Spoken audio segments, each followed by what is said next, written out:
अरे बापरे, श्रीरामपूरमध्ये स्फोट, 18 वर्षीय मुलीसह अन्य 2 जण गंभीर जखमी. तर शहर पोलिसांसह फॉरेन्सिक टीम घटनास्थळी. भंगारात आलेल्या फ्रीजच्या कॉम्प्रेसरचा धमाका. बघा सविस्तर न्यूज NMP वर.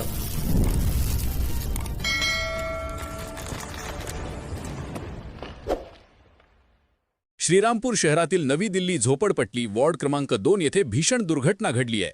भंगार गोळा करून विक्री करणाऱ्या संगीता दिलीप सोनवणे वय वर्ष 46 या महिला आपल्या घराबाहेर भंगारामधून आणलेला फ्रीजचा कॉम्प्रेसर फोडून त्यातून कॉपर काढण्याचा प्रयत्न करत असताना अचानक कॉम्प्रेसरचा स्फोट झाला.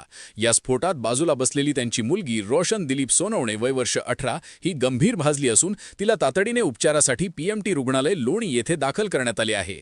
दरम्यान संगीता सोनवणे व घटनास्थळी उपस्थित असलेला वसीम शेख वय वर्ष 30 राहणार नवी दिल्ली झोपडपट्टी श्रीरामपूर या दोघांनाही किरकोळ दुखापती झाल्या आहेत.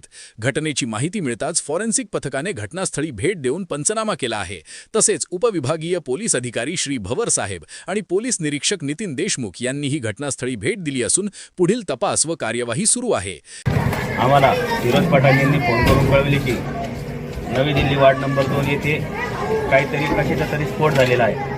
सदर ठिकाणी आम्ही येऊन खात्री केली असता सदर ठिकाणी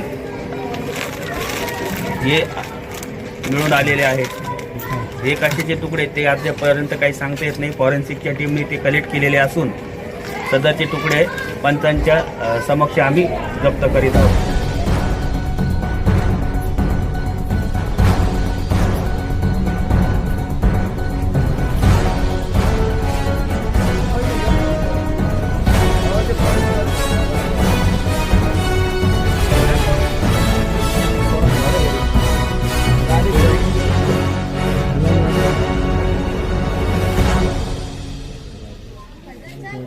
दोनों गर्दी कम डायरेक्ट